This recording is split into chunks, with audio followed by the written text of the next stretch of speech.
హల్లెలూయా, శుభోదయం. అదేనండి, good morning.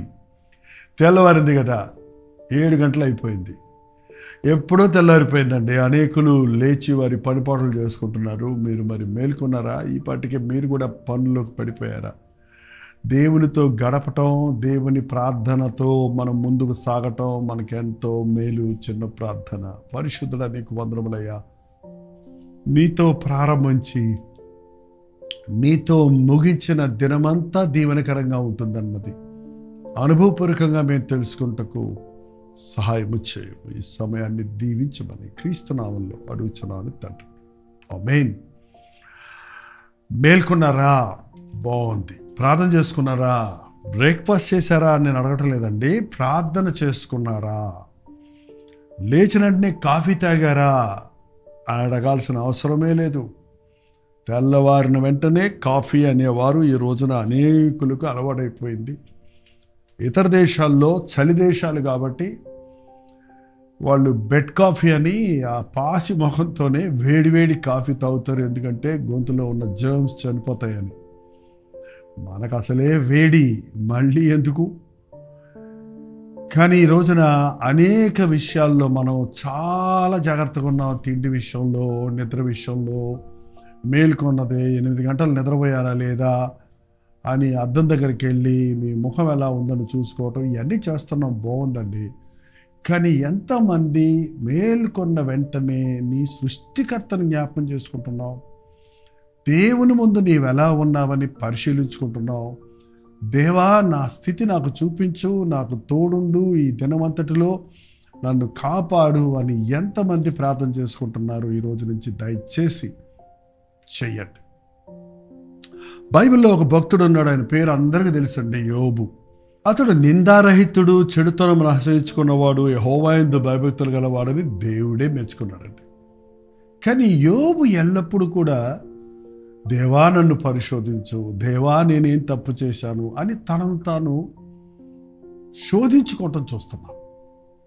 యోబు ప్రార్థన, నేను ఎంత మంచివాడినో చూడు, నేను ఎంత గొప్పవాడినో చూడు, నాకు ఎందుకు ఇంత బాధ పెట్టావు అన్న స్థితిలో లేదు. కానీ బాధల పాలైనప్పుడు, శ్రమల పాలైనప్పుడు దేవుడు అతని మేలు కొరకు, అతన్ని పరిశుద్ధపరచడం కొరకు అది చేసినా అది అర్థం కాకపోయినప్పటికీ యోబు దేవుని మీద ఆయాసపడలేదు, దేవునిని ఎదురు ప్రశ్న వేయలేదు. కానీ యోబు చేసిన ప్రార్థనల్లో ఒక ప్రత్యేకమైన ప్రార్థనలు చూడండి. ఇది మనం చేసుకుంటాం, ప్రతిరోజు చేయటం ఎంతో అవసరం అండి.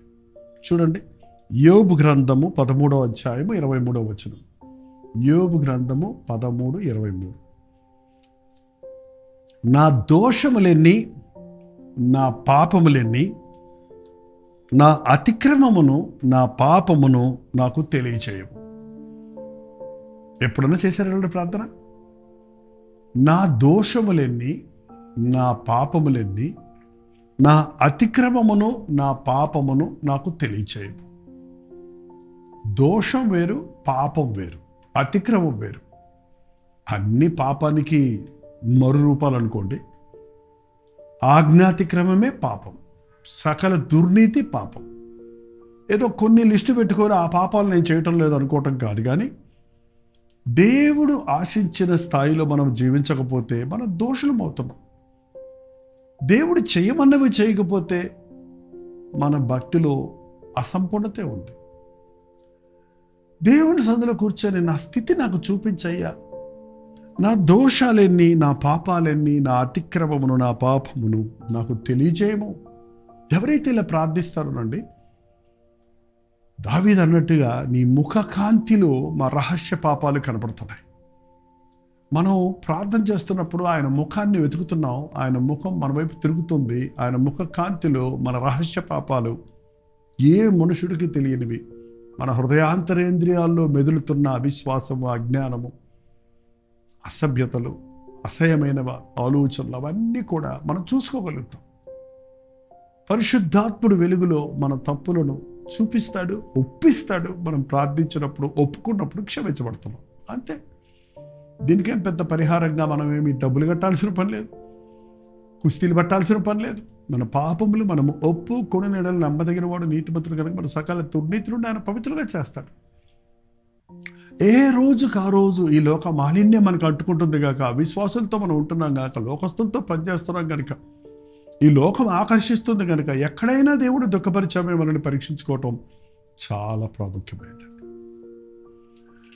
చాలామంది దేవుని యొక్క గొప్పతనాన్ని గుర్తిస్తలేదు. యోబు గ్రంథంలో ఇంకో మాట చూస్తున్నాం చూడండి,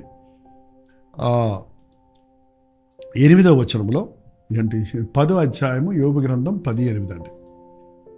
నీ హస్తములు నాకు అవయవములు నిర్మాణము చేసి నన్ను రూపించి ఉన్నను, నీవు నన్ను మింగివేయుచున్నావు, చిగటమన్నుగానున్న నన్ను నీవు నిర్మించితివి, ఆ సంగతి జ్ఞాపకం చేసుకోయ్యా.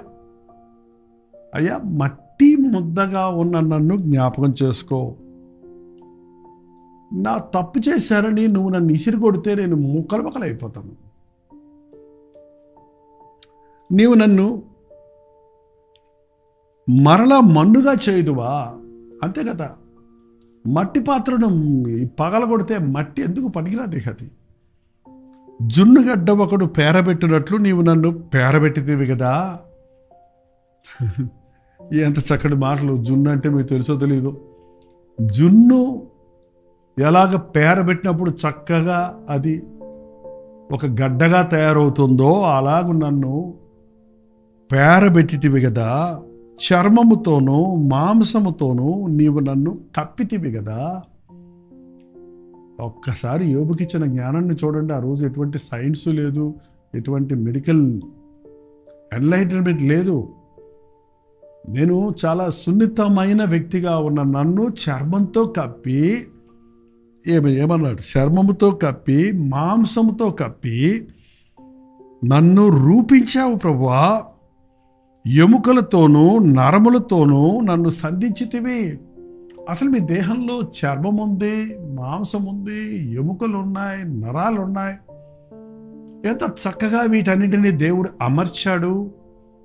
మట్టిని తీసి మట్టిలో నుండి నిన్ను నన్ను ఎలా సృష్టించాడు అన్నది ఎంతమంది గుర్తు చేసుకుంటున్నారు? ఎంతమంది ప్రభువును స్తుతిస్తున్నారు? మన జీవితానికి ఎంత విలువన్నా ఈ లోకంలో నీ చదువుని బట్టో, ధనాన్ని బట్టో, అందాన్ని బట్టో, బలాన్ని బట్టో మనం ప్రాణం శరీరాన్ని విడిచినప్పుడు మన్నైనది వెనుకటి వల్లనే మంటకి జారిపోతుంది. ఈ లోకంలో మన జీవితం అశాశ్వతమైనది. ఈ లోకంలో మనం దేవుడికి ఇష్టంగా బ్రతకాలని దేవుడు ఈ మట్టి కొండలో రక్షణ ఐశ్వర్యాన్ని ఇచ్చాడు మనకి. ఈ మట్టి కొండను ముస్తాబు చేసుకోవడం కాదు, కానీ దేవుడిచ్చిన రక్షణ కాపాడుకున్నట్లుగా అపవిత్రత, ఇన్ఫెక్షన్, పాపపు బీజము మన హృదయాల్లోనికి వెళ్లకుండా మనం కాపాడబడాలి. నీవు నన్ను ఇంత చక్కగా ఏర్పాటు చేశావు, జీవమును అనుగ్రహించి 12వ వచనం, నా ఎడల కృప చూపితివి, నీ సంరక్షణ చేత నా ఆత్మను కాపాడితివి. అయినను నా లోపములను గురించి నీవు నీ హృదయంలో ఆలోచించితివి, నీ అభిప్రాయము నీకుండెనని నేను ఎరుగుదు. నేను పాపము చేసినడలా నీవు దాన్ని కనిపెట్టదవు, నా దోషమునకు పరిహారము చేయకుందువు, నా దోష కృత్యములు చేసినడల నాకు బాధ కలుగ చేయును. ఆ రోజుల్లో పాపం యోబుకి తన బాధ చెప్పుకోవడానికి ఎవరు లేరండి. దేవునితోనే చెప్పుకునేవాడు. నువ్వు నా దోషాలు కనిపెట్టి చూస్తున్నావు, నన్ను ఊరికే పరిశీలిస్తున్నావు ప్రభా. ఎక్కడో చోట ఏదో తప్పు చేసే ఉంటాను, అందుకే నాకు ఈ బాధలు, నాకు ఈ శ్రమలు, నాకు ఈ కష్టాలు, నా పరిస్థితి ఇది అని తనను తాను ఇంకా పరిశోధించుకుంటున్నాడండి. మనం చేసేవన్నీ తప్పులే. మనం దేవుని ఎడల యథార్థలుగా ఉంటాం. మన ఇష్టం వచ్చినట్టు ప్రవర్తిస్తుంటాం. మన కీడు జరిగినప్పుడు దేవుడు తెచ్చాడు, నాకు దేవుడు ఉంటే నాకు ఎందుకు ఇలా జరిగింది, దేవుడు నన్ను బాధ పెట్టాడు అని ఆయన మీద నేరాలు మోపుతుంటాం. చూడండి, ఆయన ఎవరిని బాధ పెట్టడు. మన పాపములే మన మేలు కలుగకపోవటకు కారణం. అందుకే మన జీవితంలో కష్టాలు వచ్చినప్పుడు, శ్రమలు వచ్చినప్పుడు, వ్యాధులు వచ్చినప్పుడు మొదటగా దేవుణ్ణి దూషించటం కాదు, నిందించటం కాదు, దేవుడిని ఎదిరించటం కాదు, కానీ ప్రభువా నన్ను పరీక్షించు, నన్ను పరిశోధించు. దావీదు చూడండి, దేవుని మందిరంలో కూర్చొని, దేవుని సన్నిధిలో కూర్చొని, దేవా నన్ను పరిశోధించు, నన్ను పరీక్షించు, నీకు ఆయాసకరమైన మార్గము నా యందు ఉందేమో చూడయ్యా, నిన్ను బాధ పెట్టేది ఉందేమో చూడయ్యా, నన్ను పరిశోధించు, పరీక్షించు. మనం ఒక డాక్టర్ దగ్గరికి వెళ్ళినప్పుడు మనల్ని పైన పరీక్ష చేస్తాడు డాక్టరు. ఆ తర్వాత పరిశోధనకి స్కానింగ్లని, ఎక్స్రేలని, బ్లడ్ టెస్టులని, రకరకాల టెస్టులు ఇస్తాడు. ఎందుకంటే మనిషిని చూడగానే అవన్నీ కనబడవు. ఆ టెస్టుల్లో ఆ రోగాలు, ఆ లోపాలు బయటపడతాయి. నైనా పరిశోధించు. నీ ఆయాసకరమైన, నీకు బాధ కలుగు చేసేది ఏదైనా ఉందేమో నన్ను సర్దిద్దుకోవడానికి, నీ నిత్య మార్గంలో నడవడానికి నాకు సహాయించు. కొత్త సంవత్సరంలో పడి ముందుకు పోతున్నామండి. సగం నెల అయిపోతుంది ఇంచుమించు. ఎంతమంది మన జీవితాలను దేవుడితో సరిచేసుకుంటున్నాం, మన మార్గాలు చక్కబెట్టుకుంటున్నాం. మన జీవితంలో మళ్ళీ అదే పాత స్థితి, అవే కష్టాలు, అవే బాధలు, అవే శ్రమలు, అవే మూలుగుడు, అవే సనుగుడు, అదే దేవుని మీద వ్యతిరేకత కలిగి ఉంటున్నామా?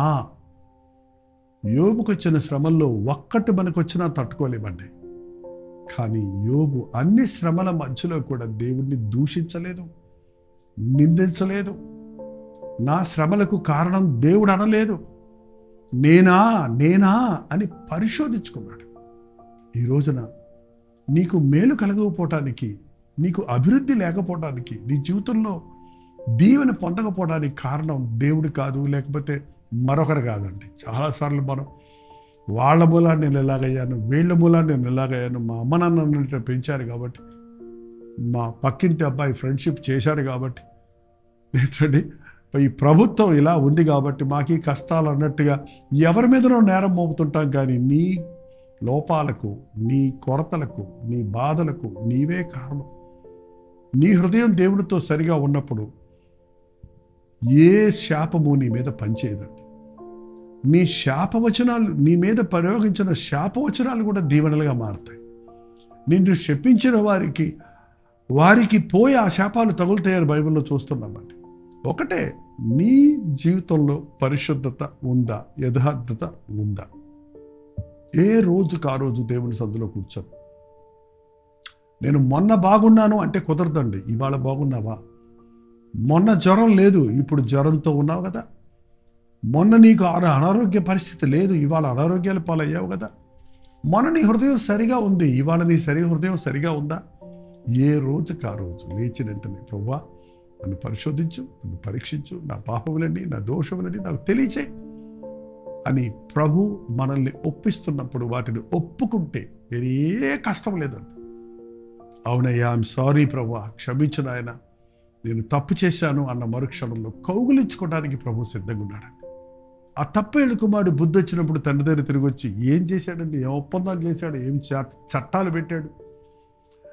నీ కుమారుని అనిపించుకోవడానికి నేను యోగ్యుడిని కాదు, నీ కూలోళ్ళు కూడా పెట్టుకోమని నీకు వ్యతిరేకంగా పాపం చేశారని ఒక్క మాట అన్నాడంటే, కానీ అది అనకముందే తండ్రి తిరిగి వచ్చిన కుమారుడి మీద పడి ముద్దు పెట్టుకొని కౌగులించుకొని ఇంటిలోనికి తీసుకెళ్ళి కాళ్ళకు జోడు తరగండి, చేతికి ఉంగరం పెట్టండి, శాలువా తెచ్చి కప్పండి, మన అందరము సంతోషిద్దాం, ఈ నా కుమారుడు తప్పిపోయి దొరికాడు, చనిపోయి బ్రతికాడు, మనం సంతోషిద్దామని ఆనందించినట్లు మనం ఒక పాపి తన తప్పుల గురించి పశ్చాత్తాపడుతున్నప్పుడు దేవుడు ఎంత ఆనందిస్తాడో, ఎంతగా మనల్ని కౌగిలించుకుంటాడో, ఎంత ఆదరణ ఇస్తాడో, ఎంత విడుదల ఇస్తాడో మనం అనుభవపూర్వకంగా తెలుసుకోగలుగుతాం.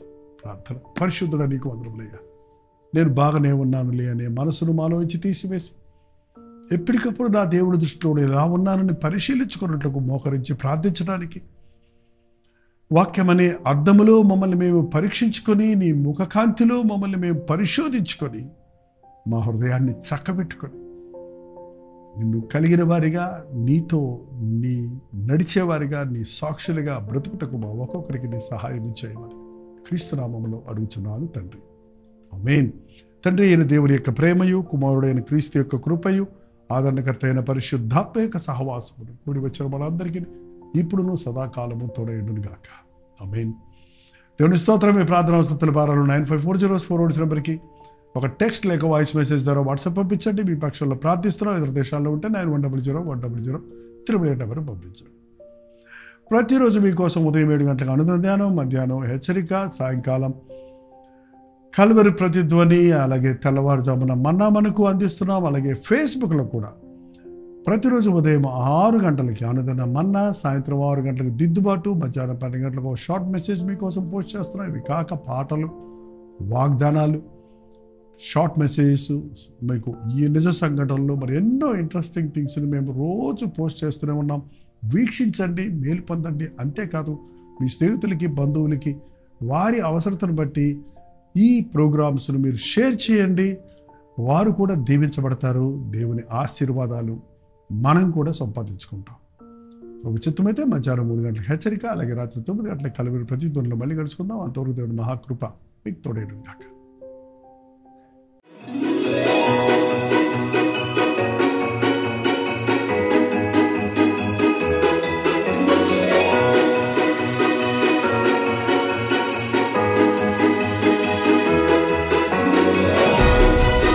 హల్లెలూయా. విజయవాడ పరిసర ప్రాంతాల్లో ఉన్న వారికి శుభవార్త. కల్వరీ ఇవాంజలికల్ ఫెలోషిప్ యొక్క 41వ వార్షికోత్సవం సందర్భంగా విజయవాడలో ఈ నెల 15వ తారీఖు, జనవరి 15వ తారీఖు ఒక ప్రత్యేకమైన యానివర్సరీ ప్రైజ్ మీటింగ్ను ఏర్పాటు చేస్తున్నాం. ఈ కల్వరీ పరిచర్యల ద్వారా, జైపాల్ ఫౌండేషన్స్ పరిచర్యల ద్వారా మేలు పొందిన మీరందరూ వస్తారని, మనందరం కలిసి 41 సంవత్సరములుగా ఈ పరిచర్యలలో దేవుడు చేసిన మేలును తలస్తూ ఆయన్ని స్తుతించడానికి, ఆయనను మహిమపరచుటకు, ఆయన రాకడ వరకు ఈ పరిచర్యలు కొనసాగించినట్లుగా ప్రార్థించుకున్నటకు మిమ్మల్ని అందరినీ ప్రేమతో ఆహ్వానిస్తున్నాం. ఈ 1 డే మీటింగ్లో జనవరి 15వ తారీఖు మధ్యాహ్నం 2 గంటల నుంచి 5 గంటల వరకు, సాయంత్రం 6 గంటల నుంచి 10 గంటల వరకు 2 సెషన్స్ మాత్రం ఉంటాయి. తప్పక హాజరవ్వండి. దేవుని వాక్యాన్ని ధ్యానిద్దాం. దేవుడు చేసిన మేలు తలంచి ఆయన్ని స్తుతిద్దాం. మీ దగ్గర సాక్ష్యాలుంటే రండి. మీ సాక్ష్యాలను పంచుకొని ఈ పరిచర్యను ప్రోత్సాహపరచుటకు, ప్రభువునందు పడ్డ ప్రయాస వృధా కాలేదని నిరూపించుటకు మీరు కూడా సాక్షులుగా నిలబడి. చిరునామా గమనించండి. SS convention, opposite to PVP mall, Labbipeta, Vijayawada. జనవరి 15వ తారీఖు మధ్యాహ్నం 2 గంటల నుంచి 5 గంటల వరకు, 6 గంటల నుంచి 10 గంటల వరకు, ఒకే రోజు 2 సెషన్స్. తప్పకుండా రండి, హాజరవ్వండి. ఈ విషయమే మీకు ఇంకా వివరాలు కావాలంటే 8939393939 అనే నెంబర్కి కాల్ చేయండి. లేదంటే 8144123456 అనే నెంబర్కి మీరు కాల్ చేయొచ్చు, లేదా వాట్సాప్ మెసేజ్ పెట్టచ్చు. తప్పక వస్తారు కదా.